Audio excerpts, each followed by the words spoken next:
Le terrain précédemment balisé et miné. Mais mort ou vif, seul compte l'objectif. Ton dispositif pour les gars de la Shadow. Prêt à te plier, si t'es pas préparé, attache ton harnais pour un décollage vers l'infini. Yeah, yo. Il s'appelle Ladoum. Il s'appelle MLK. Et on est là, représente, toi-même, tu sais, non? C'est les boss basanés. Bizarre. Bizarre, encore une fois, dans tes oreilles, dans tes oreilles, dans tes oreilles. On est là, on donne ça bien. On donne ça bien, tranquille. Oh, qu'est-ce que je suis content. Franchement, tu sais, hein, parfois, tu sais, on a eu quelques petits épisodes pluvieux. En fait, j'ai l'impression que l'Europe, ça devient un peu comme l'Afrique quelque part. Hein, tu vois, il y a des saisons des pluies et des saisons sèches, quoi. Il y a la mousson, il y a même les moustiques tigres maintenant. Ah ouais, non, mais tu sais, la pluie qui est tombée la dernière fois, là, je me suis dit, waouh, mais qu'est-ce qui se passe? Ouais, mais tu sais que nous, justement, au Sahel, la pluie, on adore ça, parce que bon, en fait, on voit pas la pluie comme une contrainte, hein, on voit plutôt la pluie comme quelque chose qui est un bienfait, hein, quelque chose de positif. Tout à fait, tout à fait. Alors, c'est Boss Basané Bizarre, vous le savez, ou vous commencez à le savoir, ou bien vous le savez. Tout ce qu'on vous demande, amenez-nous un auditeur supplémentaire. Tous ceux qui écoutent, ce serait super cool. On est vraiment content parce que ça se développe vraiment pas mal. Alors moi, un truc qui m'a étonné, c'est qu'il y a pas mal d'auditeurs aux États-Unis. Et le deuxième marché qui nous écoute le plus, c'est les États-Unis. C'est curieux, hein? Est-ce qu'ils t'ont pas pris pour Spike Lee, là? Non, mais je sais pas si je savais pas qu'il y avait autant de francophones, quoi. Alors, sûrement que notre discours porte, mais bon, tu sais, comme les États-Unis, c'est aussi le pays de l'entrepreneuriat par excellence, hein. Ah, peut-être qu'il y en a qui sont francophones, peut-être qu'il y en a qui sont en train de s'entraîner sur leur français avec notre podcast. Je sais pas. Non, c'est curieux, c'est vraiment curieux, quoi. Alors, c'est Boss Basané Bizarre, comme on vous le dit, on est là, on le fait tranquillement pour vous, de manière bénévole. On essaie de vous donner de la bonne vibe, la bonne attitude pour que vous soyez debout, que vous alliez tout casser, parce qu'on est là pour tout casser. En fait, on n'est pas venu sur Terre pour subir, pour être là, pour se dire non, finalement, je vais essayer. Non, on n'essaie rien, on va et on casse tout. C'est comme ça qu'on doit réagir, c'est comme ça qu'on doit faire. On se lève, on lève son cul de son canapé, comme je dis souvent, et puis on tout casse tout. On casse tout, on casse tout, on casse tout, on casse tout. Sortir la position de la victime, parce que si on commence comme ça, en fait, on a plusieurs raisons de pas faire les choses. Donc, effectivement, il faut se lever, il faut y aller, quoi. Il faut avoir du culot et puis pas attendre la validation des gens, hein. Tout à fait. Alors, vous pouvez nous adresser des remarques, des questions, si vous voulez. Le mail, c'est contact@bossbasabiz, BOSSBASABIZ.com. Donc en fait on est là, on peut attendre vos questions, il n'y a pas de souci, on va y répondre.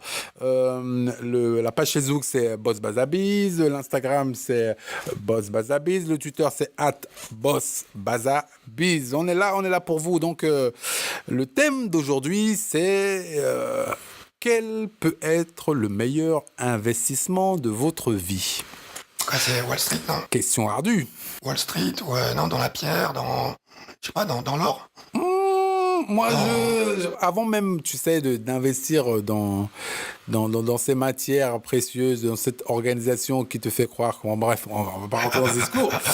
Je pense que le meilleur investissement qu'on puisse vraiment faire, c'est alors d'abord, avant même de se dire quel est ce meilleur investissement, parce que bon, moi je le sais, mais bon, on va faire un peu de suspense. Faut peut-être prendre l'exemple de gens qui réussissent et de se dire, ok, moi, imaginons que je sois milliardaire, millionnaire. Dans quoi est-ce que je devrais investir pour améliorer encore la situation? C'est une question d'importance. Alors, certains disent que, en fait, tu sais, je crois que j'ai lu ça quelque part, que les riches, en fait, font tout pour diversifier leur portefeuille. C'est-à-dire qu'ils investissent un tiers dans le métal, l'or, etc., un tiers dans l'immobilier et un tiers dans les actions. C'est ce qu'on m'a dit. Alors, c'est une manière de faire. Nous ne sommes pas en train de parler de biens, de biens monétaires. Matériel, oui. Voilà, de biens matériels, pardon. Là, on parle de quel est le meilleur investissement de votre vie. Et je pense que quelque part, quand tu regardes même les riches, le meilleur investissement qu'ils font, c'est qu'ils font un investissement sur eux-mêmes, sur leur mental, sur leur capacité à faire les choses, leur capacité à se dépasser, leur capacité à être encore meilleurs. Et même à un niveau beaucoup plus modeste, hein, on n'a pas besoin d'avoir 1 million d'euros sur son compte en banque pour penser de cette manière. Je pense que c'est une manière qui est très très proactive et une manière qui fait que souvent on arrive à se surpasser, à exceller, simplement, quoi. Et donc il faut investir, à mon sens, sur soi-même. Tu en dis quoi, Doom? Je pense que effectivement, parce que en fait, si tu ne crois pas en toi-même, il faut pas demander aux gens qui croient en toi. Et effectivement, si tu te donnes pas tous les moyens d'être crédible dans ce que tu fais, les gens vont pas croire en toi. Pourquoi ils investiraient par exemple sur ton business, puisque je prends la métaphore de l'activité, puisque c'est notre position. Si ton activité, ton business n'est pas crédible, ton business plan, ton business model ne tient pas la route, pourquoi tu voudrais qu'il y ait un investisseur qui investisse dans ta société? Donc, effectivement, il faut pouvoir développer tout ça. Après, c'est vrai aussi que ça, je pense que on a un petit souci, c'est peut-être par rapport au territoire, parce que c'est vrai que dans pas mal de pays à l'étranger, les gens, en termes de storytelling, en termes de posture, de le même langage corporel, ils ont une maîtrise. Mais c'est vrai qu'à un moment donné, il faut pouvoir être convaincant. Et comment veux-tu être convaincant si tu viens avec peu d'arguments? Imaginez-vous que je vous dise: oui, bonjour, je m'appelle Adom. Voilà, il faudrait que tu investisses sur mon projet et tout, comme ça et tout. Est-ce que la personne va pouvoir croire? Donc, si je suis dans cette posture-là, qu'est-ce que je vais faire?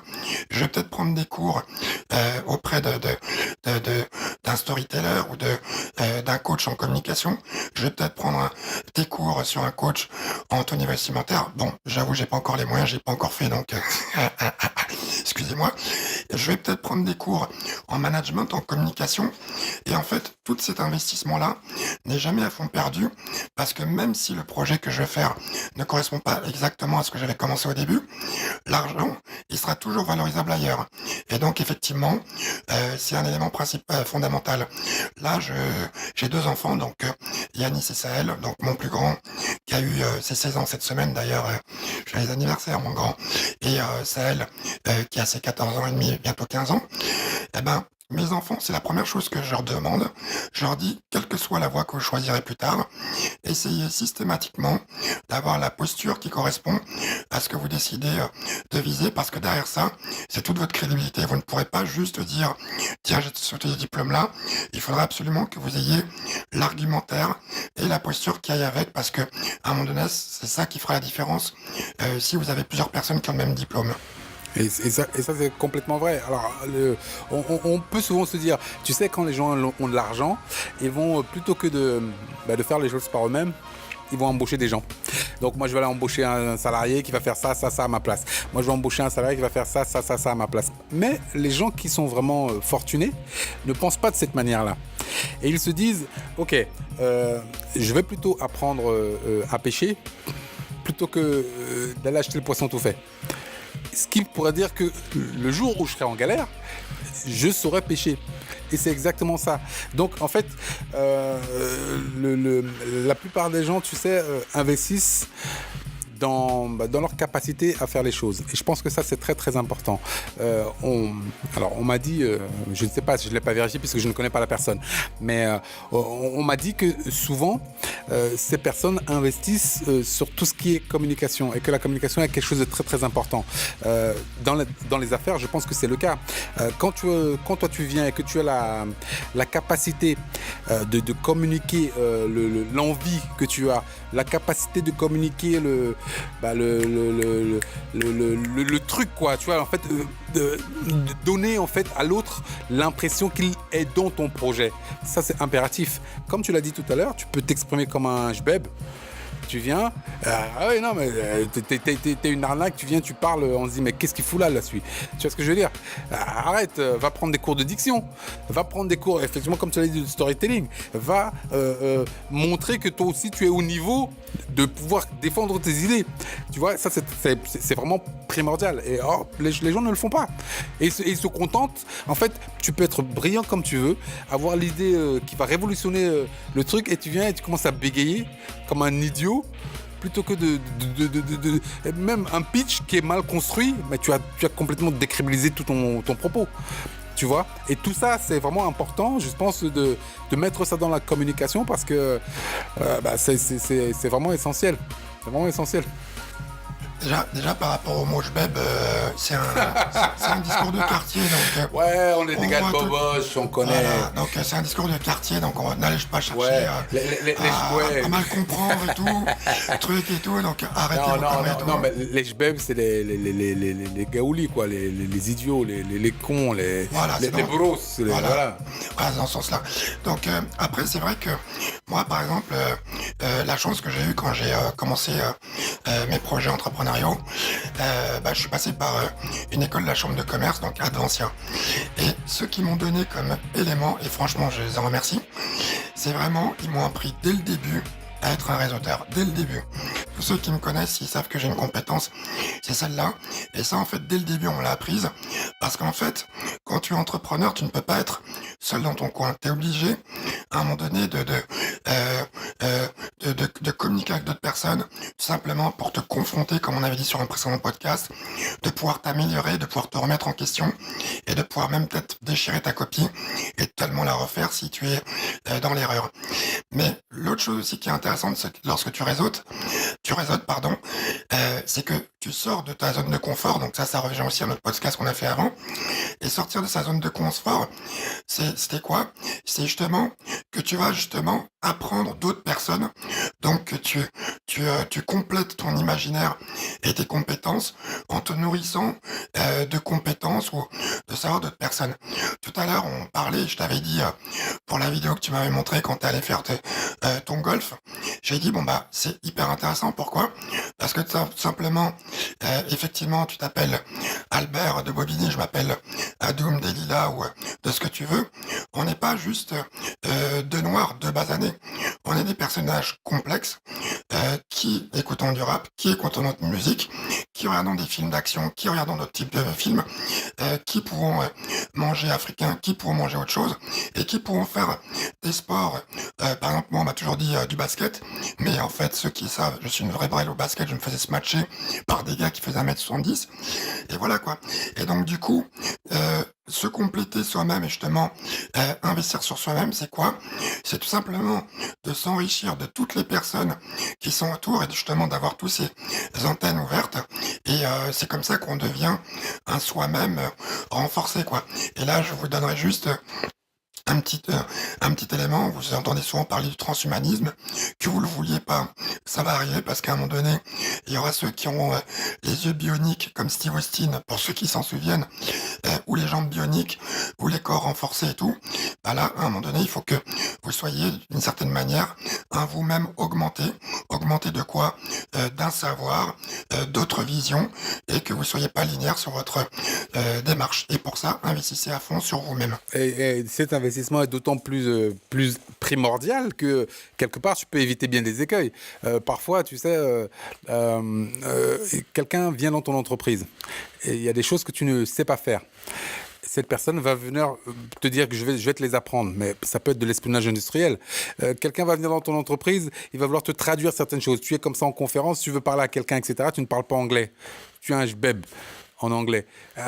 On va te traduire des choses qui sont un peu à côté de la plaque. Tu peux perdre un marché à cause de ça, tu vois. Donc, en fait, il faut essayer d'être toujours au point sur ces choses. Moi, par exemple, tu sais, j'étais vraiment, quand j'étais je raconte un peu ma life, hein, excusez-moi. Quand j'étais au lycée, j'étais nullissime en anglais. Hein, vraiment, laisse tomber, quoi. Une moyenne de pourri, enfin, j'étais nul. Et, en fait, quand j'ai voulu me mettre dans le rap, je me suis dit, les maîtres du rap, c'est les Anglais. Et je me suis passionné pour leur musique et je me suis dit, je vais apprendre l'anglais. Donc, j'ai commencé à étudier, non pas n'importe quel anglais, j'ai pas ouvert un bouquin, à me dire, oui, le prétérit, c'est ça, etc., etc. J'ai commencé juste à me dire, OK, donc les textes de rap, c'est ça, je vais les traduire. Donc, je traduisais les textes de rap. J'ai traduit d'abord Tout Public Enemy, j'étais content, j'étais heureux. Je savais enfin ce qu'ils disaient. Puis, j'ai continué continué avec d'autres artistes. Et c'est comme ça que j'ai commencé à apprendre l'anglais. Maintenant, je peux tenir une conversation en anglais, je regarde des films en VO sans sous-titres, etc. Mais c'est parce que j'ai voulu me confronter à ce que j'aimais et ne pas passer pour un débile. Parce que tu sais, rien n'est pire. Enfin, moi, je crains beaucoup la honte. Rien n'est pire que de venir commencer à chanter la chanson d'un type, tu sais pas ce qu'il dit, tu sais pas ce qu'il raconte, il est peut-être en train de traiter ta maman, et toi tu racontes, tu chantes ça comme ça en grand, et puis tu dis ouais, c'est super, c'est cool. Ben non, tu vois ce que je veux dire. Donc c'est vraiment important d'investir sur soi, et je veux dire aussi que investir sur soi, ce n'est pas nécessairement l'argent. Parce que les gens pensent toujours à l'argent. Ils disent, ouais, mais investir sur moi, c'est dire quoi? Putain, j'ai ça à faire, je ne vais pas dépenser encore en plus ça pour faire ceci. Ce n'est pas forcément l'argent, mais c'est surtout le temps. C'est-à-dire que quand tu as une semaine, simplement tu te dis, OK, dans cette semaine, combien de temps je vais passer sur moi? Je peux passer un jour, je peux passer, tu vois, mais quel est le temps que je vais passer sur moi, mon propre projet, m'améliorer moi pour être meilleur face aux autres. Et souvent, à ce que j'ai encore entendu dire, puisque je ne l'ai pas vécu, puisque je ne connais pas de milliardaires ou de millionnaires qui soient suffisamment rigoureux pour le pratiquer, mais bon, c'est ce qu'on dit.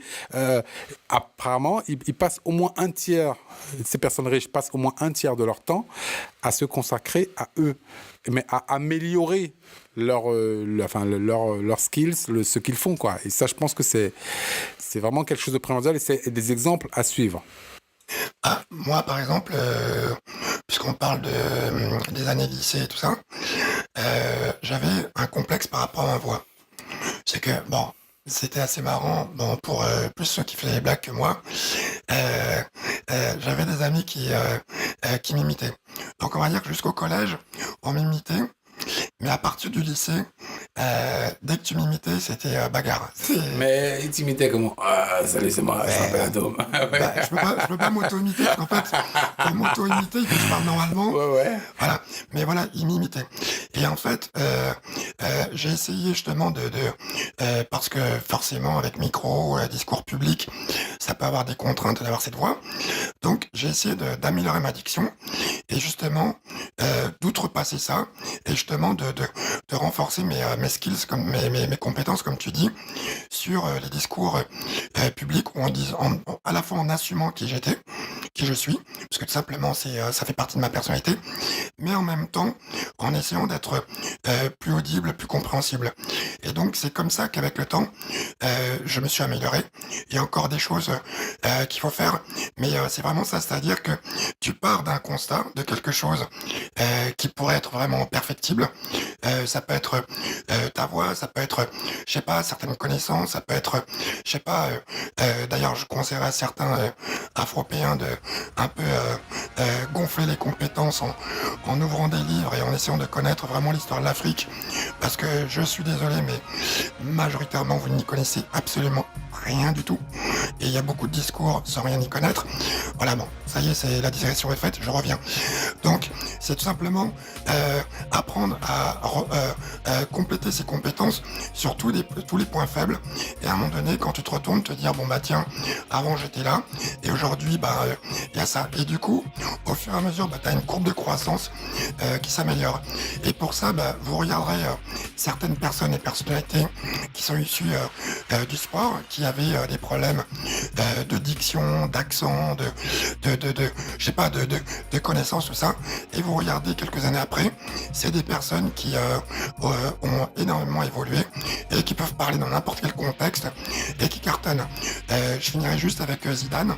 Je crois qu'à l'époque, on se moquait beaucoup de lui parce qu'on disait que c'était pas un orateur, c'est quelqu'un qui avait du mal à s'exprimer en public. Je crois même, sans y connaître grand-chose au foot, qu'on avait dit que même quand il allait rentrer en tant qu'entraîneur du Real, qu'il ne saurait pas diriger son équipe et tout. Aujourd'hui, ça fait mentir tout le monde. Je pense qu'il a justement essayé d'améliorer tous ses points faibles où on l'attendait au tournant. Et je pense qu'en investissant sur lui-même, il a pu aujourd'hui avoir l'adhésion totale au niveau de ce qu'il est aujourd'hui, quoi. Mais tout à fait, Adam. Et quelque part, je dirais que moi, je ne pourrais jamais te remercier assez parce que effectivement, moi aussi, j'ai investi sur moi-même. J'ai toujours eu la volonté d'être producteur. Et je me disais, oui, je suis producteur parce que j'ai une société, je fais de la production. Mais c'est pas ça. C'est aussi chercher quelles sont les pratiques du marché, comment est-ce que tu dois te positionner, comment est-ce que tu dois faire les choses. Et donc, j'ai fait une formation au CEFPF sur tes conseils. Et justement, j'ai entrevu un univers que je ne soupçonnais même pas. Tu vois, et là, je me suis dit, mais fuck that. Moi qui croyais savoir, mais c'est très très loin de ce que j'imaginais. Tu vois, et donc ça m'a aussi ouvert des possibilités, ouvert une manière de penser différente, et je ne saurais trop vous conseiller d'investir franchement dans vous-même. Et ça, c'est vraiment primordial. Moi, j'ai mis du temps à le savoir. Et comme vous le savez, ici, à Boss Basané Bizarre, on est là pour vous donner un peu des tips et vous faire gagner du temps. Surtout gagner du temps. Parce que souvent, on se dit, bah non, écoute, moi j'ai que 20 ans, je fais mon truc, c'est mon premier truc, j'essaye. Non, on n'est pas là pour essayer, on est là pour réussir. On n'est pas là pour essayer d'aller... Non, non, non, non, non, non. Tu réussis ou t'es rien. Mais c'est la logique de la vie, c'est celle-là. Soit ça le fait, soit ça le fait pas, et tout le monde va te marcher dessus, et puis voilà, on t'oublie, et puis c'est fini. Et personne va venir se retourner pour ceci, cela. Donc en fait, comme tu le disais, Adoum, je pense qu'il faut investir dans les compétences. Et les compétences, les skills, comme tu le dis, c'est primordial. Demain ou après-demain, vous allez vous retrouver dans des environnements complètement hostiles et vous ne saurez pas quoi dire. Et vous passerez pour des buses, des idiots, des triples connards parce que vous n'aurez pas pris le temps d'investir sur vous. Et moi, je peux dire qu'honnêtement, j'en ai vécu des milieux. Hein. Et à droite, à gauche, j'en ai vécu. Franchement, je pense que je suis quelqu'un de très globe-trotteur qui va vraiment dans tous les coins. Du plus hardcore shithole de la planète jusqu'au bon, bref. Mais chaque fois, je m'en suis sorti. Pourquoi ? Parce que j'ai eu la curiosité d'aller beaucoup plus loin et d'investir sur moi pour pouvoir, ne serait-ce que tenir une conversation, tu vois, parler de choses que tu maîtrises, un tant soit peu. Et quand tu sais pas, tu te tais ou bien tu te positionnes sur des conversations que tu connais parce qu'effectivement, tu as cette capacité à faire les choses. Et ce n'est pas du bullshit, cette capacité-là. Je ne vous dis pas que vous soyez le roi de la tchatch, que vous alliez embrouiller n'importe quel connard qui se présente. C'est pas ça, le truc. C'est simplement dire, oui, j'ai la capacité et je vais te montrer que malgré ce que tu penses, je suis différent. Effectivement, mais cette différence, je la mets je l'améliore pour pouvoir justement montrer que je suis plus que cette différence. Et ça, c'est vraiment essentiel. Donc, il faut vraiment investir dans les compétences. C'est primordial. Je te remercie pour tes remerciements, mais en fait... Non, c'est comme ça. Spécial dédicace, quoi. Yes, spécial dédicace, je te remercie. Mais en fait, quand vous regardez, moi, en fait, j'ai eu la chance d'avoir beaucoup de personnes qui m'ont orienté, même des anciens associés, des amis, des personnes que j'ai rencontrées de façon fugace et tout, et qui m'ont donné des conseils. Et à un moment donné, il y a ceux qui écoutent et ceux qui n'écoutent pas. Ça veut dire que ces conseils-là, toi, tu as pris le temps de l'écouter, mais en fait, ces conseils, on en a tous les jours, tu vois, il y a tout le temps des personnes qui, face à toi, te donnent des conseils qui peuvent avoir du sens. Et le problème, c'est et l'exemple que tu as donné sur justement la formation dans l'audiovisuel et la production notamment, elle est essentielle. Pourquoi ? Parce qu'aujourd'hui, tu as beaucoup de gens qui parlent pour les autres. Et donc, comme les gens sont globalement feignants, lazy, ce qu'ils font, c'est qu'ils interprètent les choses par le prisme de quelqu'un d'autre. Et c'est là où il faut arrêter de fonctionner comme ça. Parce que si tu as une personne qui connaît des choses, c'est que juste cette personne a pris le temps d'apprendre ces choses-là, et la personne, elle n'est pas meilleure que toi. C'est juste que elle a pris le temps de le faire. Donc pourquoi tu vas entendre par son miroir déformant ou son prisme déformant et tout, alors que tu peux aller à la source. Après, tu peux parler avec la personne parce qu'elle va te compléter des choses.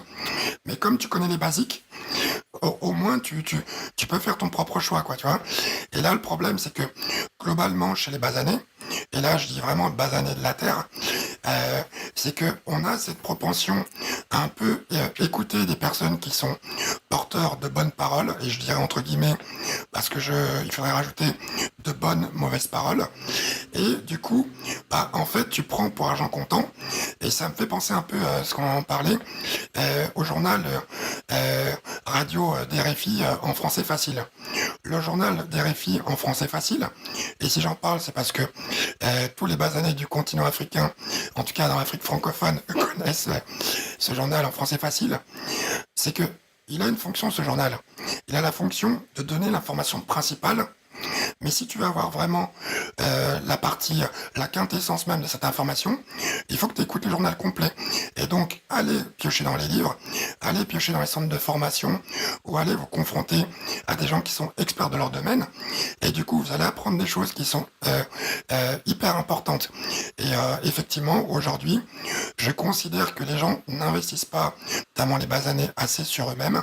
Et c'est quand même dommage parce que aujourd'hui, tu vois des talents de partout et qui sont devenus des sommités juste parce que ils ont fait la rencontre qu'il a fallu, ou ils sont juste mis à leur propre place et ils ont fait des choses extraordinaires, quoi. Tout à fait. Et alors, pour terminer, moi, mon propos, c'est de dire, quand tu as, par exemple, une possibilité, tu sais que tu es mauvais dans un domaine, tu es bon dans un domaine et tu es excellent dans un domaine. Dans laquelle de ces trois catégories tu vas investir ? Tu vois, il faut se poser la question. Parce que bon, on n'est pas tous bons à tout, on n'est pas tous excellents à tout, on n'est pas tous mauvais à tout. Donc, on a des domaines privilégiés. Et je pense, moi, personnellement, que quand tu as donc ces trois catégories, une catégorie dans laquelle tu es excellente, une catégorie dans laquelle tu es bon et une catégorie dans laquelle tu es mauvais, à mon sens, il faut investir dans la catégorie où tu es bonne. Et mettre le maximum dans la catégorie où tu es bonne. Parce que celle dans laquelle tu es excellent, de toute façon, bah, tu es excellent. Donc, c'est ton domaine de prédilection. Tu baignes dans l'eau, tout va bien. Investir dans la catégorie dans laquelle tu es mauvaise, pour moi, c'est un non-sens puisque tu perds beaucoup plus de temps à passer de mauvais à bon. Tu vois, et tu peux, si tu as une petite capacité financière, embaucher des gens pour le faire. Moi, par exemple, si je suis une buse en communication ou en marketing, je vais pas commencer à apprendre tous les bouquins de marketing, etc., etc. Je vais laisser quelqu'un le faire. Par contre, dans la catégorie où tu es déjà bon, il faut devenir excellent. Parce que ça te fait deux flèches où tu seras vraiment excellent. Tu vois, et je pense que c'est vraiment, quand vous investissez dans ce que vous êtes, investissez dans ce dans quoi vous êtes bon. Moi, par exemple, j'étais bon en dessin, j'étais bon en graphisme. Je me suis dit, OK, d'accord, je vais investir du temps dans ça. Donc, j'ai pris des tutoriaux, je me suis formé, etc. Et j'ai fini par devenir directeur artistique parce que j'ai formé mon œil, parce que j'ai formé ma qualité de choix, etc. Et donc, c'est primordial d'investir dans ce dans quoi vous êtes bon pour devenir excellent. Et nous, ici, nous visons l'excellence, Adoum. Parce que ça, c'est la mission des boss basanés bizarres. Toujours viser l'excellence, le meilleur. On est là pour toujours pousser les gens vers, voilà, être beaucoup plus fort que nous ne sommes, être plus que la somme de ce qu'on voit de nous, être beaucoup plus que l'idée que les gens se font de tous ces basanés qui jonchent les rues. Il faut au même titre que tous ceux qui font du sport et qui embauchent des coachs sportifs, il faut faire exactement la même démarche pour son intellect, pour ses connaissances, ses compétences. Il faut les muscler, il faut les faire travailler, parce que le cerveau, en fait, au même titre que les muscles, s'habitue à une certaine routine de l'apprentissage, et même après devient friand. Et donc, si vous affûtez ces compétences-là et que vous l'entraînez justement à en redemander plus, à un moment donné, vous allez pouvoir justement affûter votre curiosité et devenir vous-même augmenter en termes de compétences. Et du coup, quand vous augmentez et que vous élargissez vos palettes de compétences, forcément vous multipliez vos opportunités. Et souvent il y a des gens qui disent ouais, mais t'as vu, moi j'ai pas de chance, je viens d'Afrique, je viens de quartier, moi je suis issu de famille ouvrière et tout. Mais ok, ça vous pouvez le voir d'un côté comme une contrainte, mais voyez aussi comme une opportunité si vous avez talent, parce que on est tous avec des talents, des compétences et tout, et misez à fond parce que cet état-là n'est pas définitif.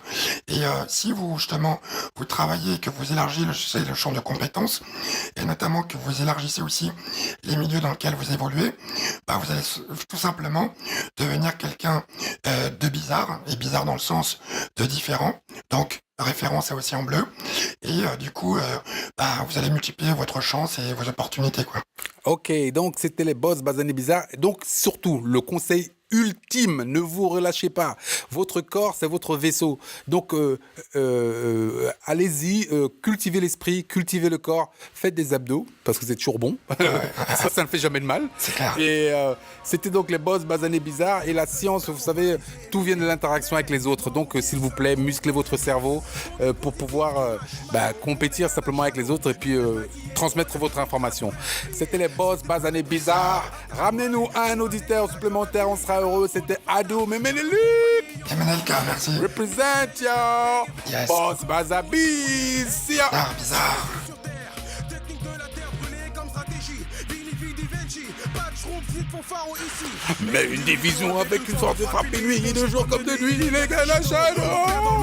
Combinaison kaki de rigueur. Kiri pour code d'honneur. Code rouge blanc, c'est comme Charlie. La section s'organise, puis se subdivise. Les hommes fantômes disparaissent, puis réapparaissent. Les dépenses, les ailes transpercent. La défense adverse. Ton dispositif fume marshmallow. Pour les gars de la halo. Combat égal défait égal ciao. Ton dispositif fume marshmallow. Pour les gars de la halo. Combat égal défait égal ciao.